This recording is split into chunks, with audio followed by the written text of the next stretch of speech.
elevating the discussion while talking about the things that matter most. You're listening to Society and the State, Life, Liberty, and Your Pursuit of Happiness. Now, your hosts, Connor Boyack and Brian Hyde. Welcome, everybody, to episode 120. Excited to host the star of one of our Tuttle Twins books. That's a little endorsement for you, by the way, to go buy some books. Ben Swann, independent journalist extraordinaire. We are super excited to have Ben on the show today to talk about this is actually a well-timed episode because of all this social media censorship we've been hearing about. Ben's got an exciting new project that we want to feature and unpack and kind of explore what he's doing. Ben, thanks very much for joining us. Hey, Connor, thanks for having me on. Brian, thank you. So a lot of our audience probably knows who you are, but for the benefit of those who don't, you kind of came on the scene during the Ron Paul campaign. Here was this journalist actually telling the truth and featuring stories that weren't, mainstream sound bites and weren't attacking independent-minded candidates such as Ron Paul. Tell us a little bit about your background as it pertains to kind of the independent journalism stuff you're now doing. Sure. Well, I have 20 years in broadcast journalism. I'm working for Fox stations, CBS, NBC, have really kind of run the gamut from Texas, Ohio, and Georgia and Atlanta. And so essentially, I spent a lot of years working in broadcast journalism and just kind of doing the typical local reporter news coverage, if you will, for a very long time. And in 2012, the fast version is in 2012, I moved to Ohio. Working for the Cincinnati station there, which was the Fox station. And while I was there, we started this segment called Reality Check. And my bosses, when they assigned me this franchise, a lot of times, in newsrooms, you'll be assigned a franchise. That's kind of your beat, if you will. When they gave it to me, I had a choice. I had Reality Check was the segment that they wanted to do, or something called Pothole Patrol. And I said, I'd rather do Reality Check, I think. And, wait, so that was a good choice. Was Reality Check their idea then? Did I catch that right? Or was this your idea? Actually, it was stolen from another station in Minnesota that was also doing a segment called Reality Check. Okay. So all these stations around the country will hire consultants, and the consultants basically just regurgitate the same idea from one station to the next. And so there was another segment being done, and essentially it was the Michelle Bachmann Bash Fest. That's what it actually was in Minnesota, where this guy would basically go around, checking whether or not Michelle Bachmann was telling the truth on things. And so they showed me this segment and said, but you got to do it your way, however you want to do it, because we're not giving you any resources to do it, right? It's just you. Yeah. So you figure it out. So, I started covering just kind of basic things about politics and what was going on in the country. I wasn't very, for lack of a better term, woke at the time. I would consider myself very much a neocon for most of my life. And so I started doing these segments. And then in the fall of 2012, or in 2011, fall of 2011, we're in Ohio, which was the battleground of battleground states, and all the Republican candidates were coming there. And so I did a series of these reports on each Republican candidate and why they, why voters should take them seriously. And so it wasn't meant to skew towards anyone. And I covered at the time it was, Mitt Romney, and it was Jeb Bush, and went down the whole list of everybody. And there were, I think, 15 people running at that time. So we had a lot of. And the last one I did, the very last one, was on Ron Paul because he was running. And the title of that segment was "What's So Wrong with Ron Paul?" What we basically looked at was, here's a Republican candidate who's fairly different than the rest. If you're looking for something different, he's anti-war and anti the Federal Reserve, but I didn't know much about him. All I really knew about him at the time was he was the crazy old man at the end of the stage in debates who rarely gets to speak. Right? That's all I really knew. And so I did this piece about him, talked just a little bit about him. I remember at the time I had 999 Facebook fans, and I only remember that because I had interviewed Herman Cain about his 999 plan, and we joked about the fact that my Facebook fans equaled his tax plan. And then I woke up the next morning after this Ron Paul thing, and I had 6,000 fans on Facebook, and I was like, who are these people? And they all had black strips over their eyes. And I thought they were all crazy people. Why are these people like this? And they started messaging me, I can't believe you talked about Ron Paul on TV. And thank you so much for doing it. And there's a blackout. And I didn't know what they were talking about. What blackout? Media won't talk about Ron Paul. And I was like, that's not true. What are they? This doesn't make sense. And they began to say, well, look at the Look at what's said about him, or look at how they refuse to discuss his name. Well, then I started watching our own coverage as a station and working for a Fox affiliate, Fox's coverage, and realized that, oh my gosh, these people are right. I remember distinctly, Ben, some of the polls that would show, like, here's who came in first, here's who came in third, here's who came in fourth, and they would just skip over the fact that he was second. They would literally skip his name, and they would remove it. It wasn't even like they would not say his name, but it was on the screen. You wouldn't even see it on the screen. Right. It was such a bizarre thing to see. And at the time, he was actually polling first in Iowa, and I think he was polling second in New Hampshire. And it was crazy. So I started taking a deeper look at what is it that this man believes that's so offensive that he doesn't get covered. Mm-hmm. And what I began to find, and that was the beginning of my awakening, began to find that, oh my gosh, not only is he not saying crazy things, the things he says actually seem to be true, because he doesn't just talk about the symptoms. He's talking about the source of the problems and where these things are coming from an economic standpoint, from a foreign policy standpoint. So for me, that was the beginning. Reality Check took a dramatic shift from there. And it became a focus on individual liberty, freedom, and holding government accountable. During that time, I actually had what I think was the toughest interview that Barack Obama ever had during his presidency.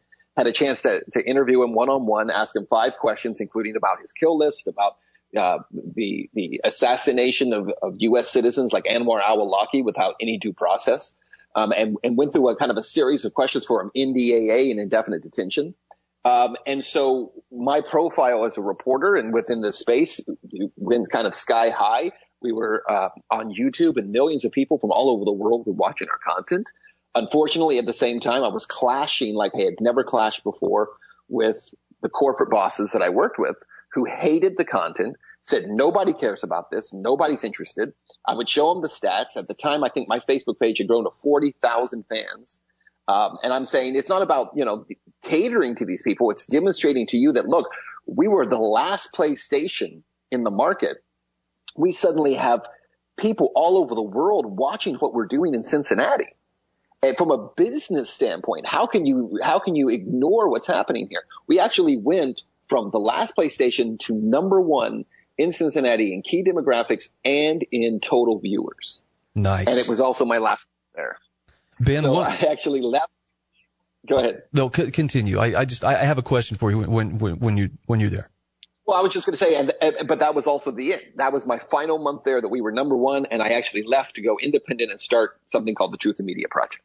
I became a fan of yours because of your Reality Check segments. Tell us a little bit about what you are doing now. Sure. Well, what we've done is I actually had moved to Atlanta, and I ended up at the CBS station here. We revived the Reality Check series, did extremely well. But unfortunately, ran into the same corporate problems again, a lot of unhappiness with what we were doing in terms of the content. And so it got shut down. And then in January of this year, I had the opportunity to leave that position thanks to the cryptocurrency Dash. Dash has a treasury system.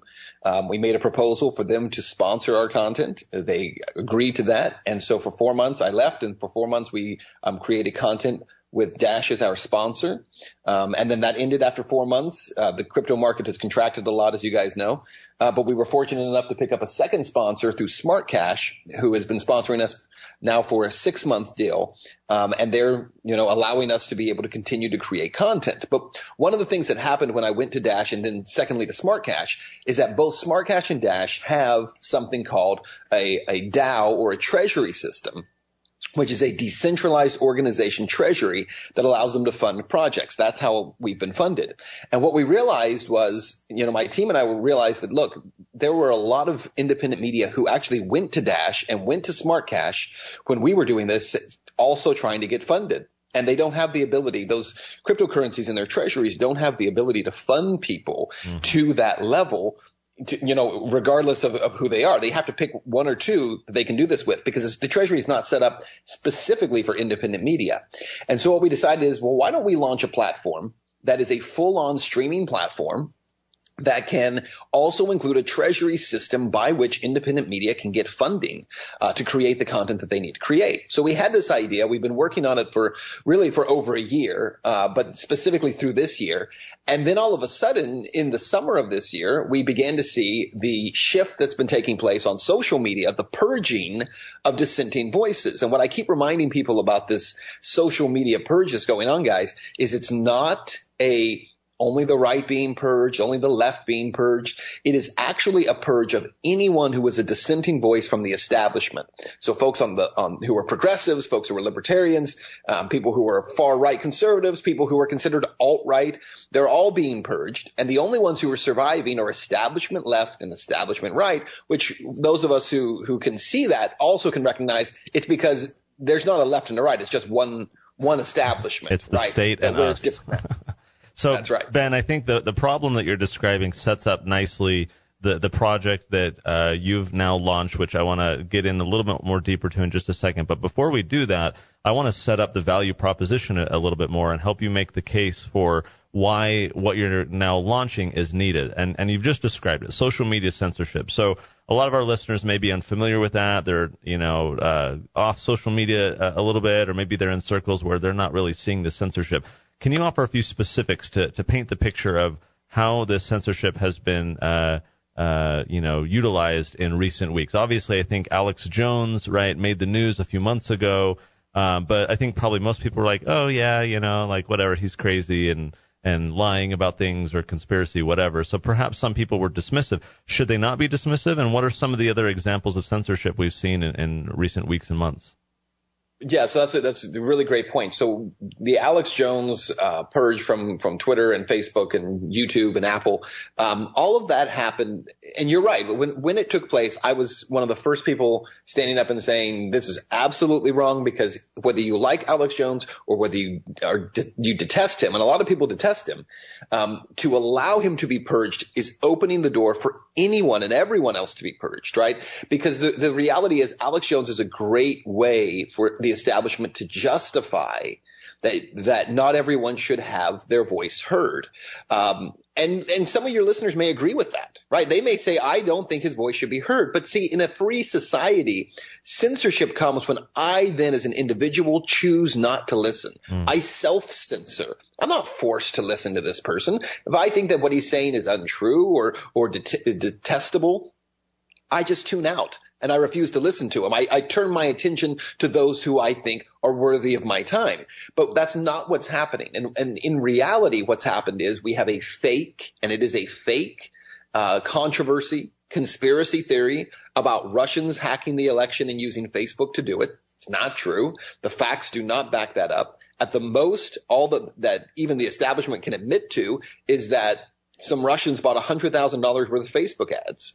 They did not hack the election. They did not change voting results. But that narrative has been used to justify why social media companies have to protect their users from quote unquote fake news.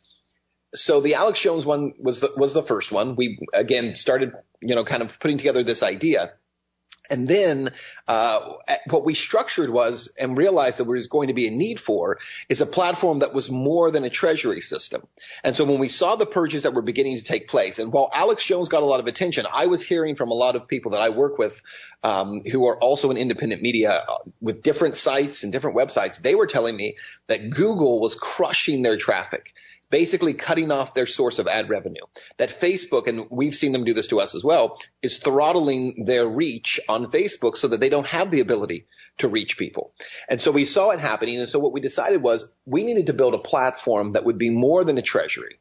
It would also be a channel platform where we can provide a channel system for other independent media to be consolidated into one place where they are allowed to speak. I don't need to agree with them for them to have the right to speak. And so we came up with the name Isagoria or Ice Media, I-S-E, Ice Media.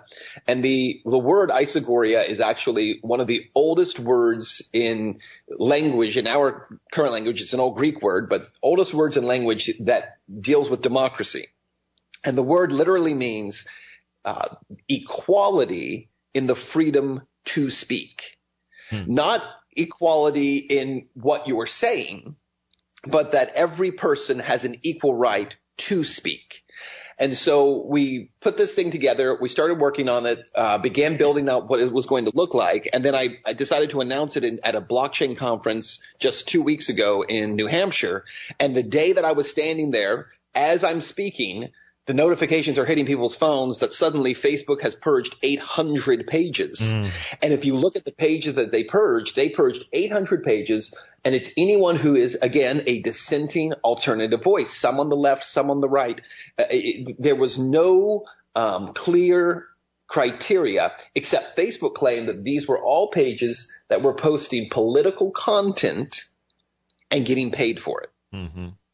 And which, by the way, CNN and Fox and MSNBC do every single day, but they weren't, right? Because that's primarily their business model, is political content for which they're paid. So you couldn't have timed it better to have that event happen during your announcement. I want to ask you though, Ben, you indicated that Isagoria is going to be blockchain based. You indicated that Truth in Media and what you've been up to recently has been supported by some cryptocurrency type projects.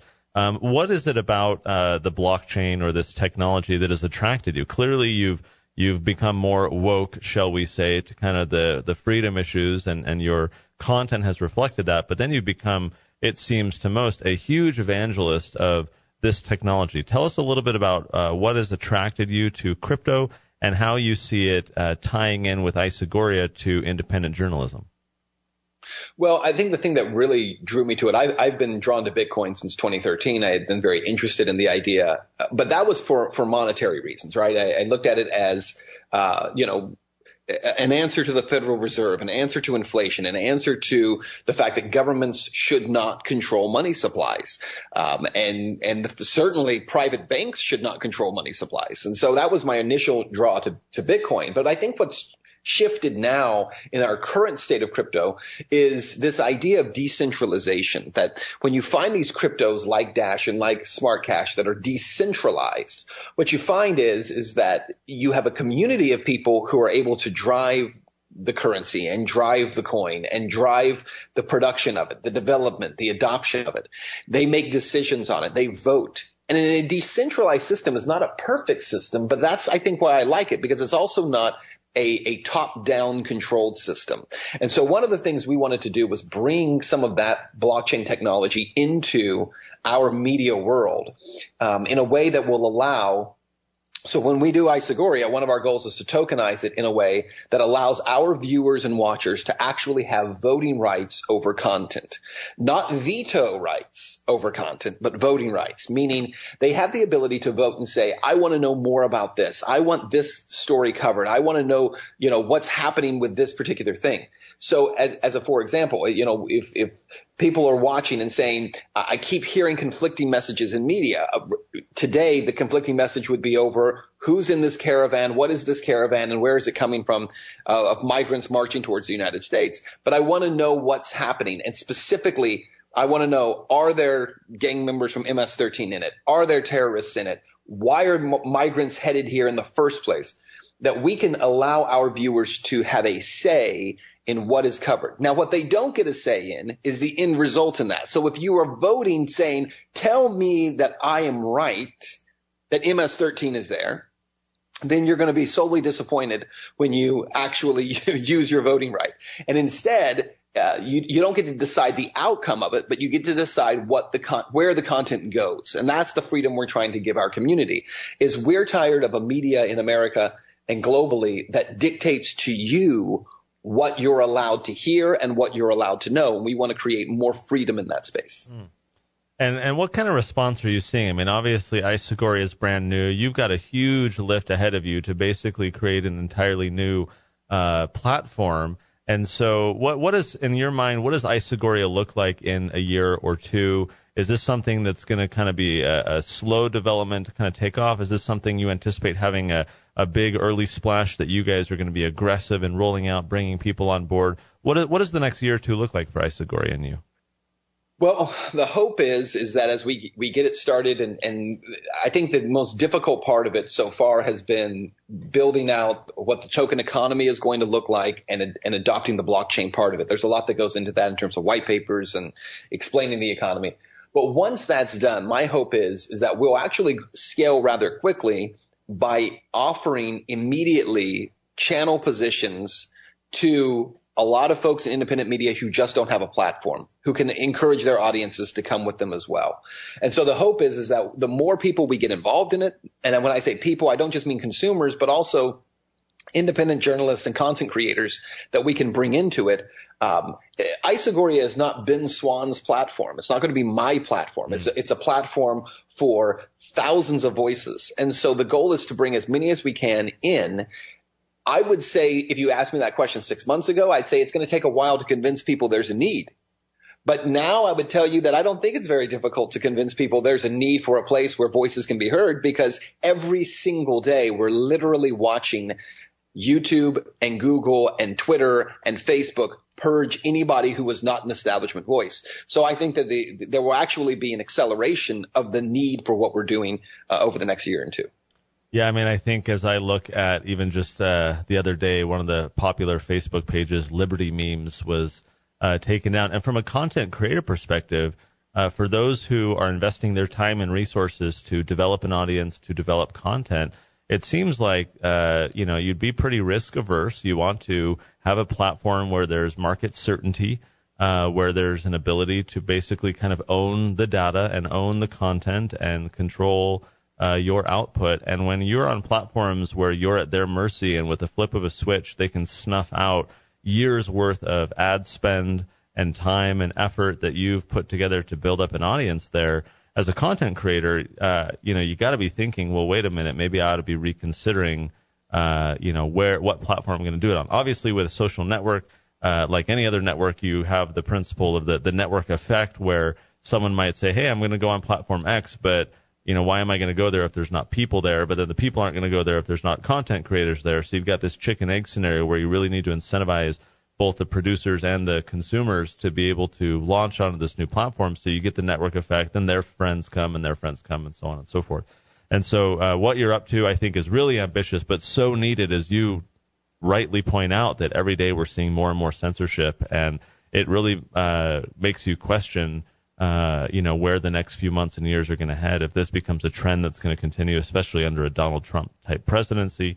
And so really applaud you for what you're doing. Ben Swann, we're going to link to Isagoria, which is isagoria.com. We'll also link to it on our show notes page, along with a couple of other Ben's videos that are you've mentioned. The Obama one, I think, was great. I don't know that he's ever been asked questions like that before. That was highly entertaining, informational certainly, but also very entertaining to see a politician squirm. So we'll link to that on societyandthestate.com/120 today. Ben, thank you very much for joining us, and good luck with Isagoria. Thanks so much, guys. I appreciate it.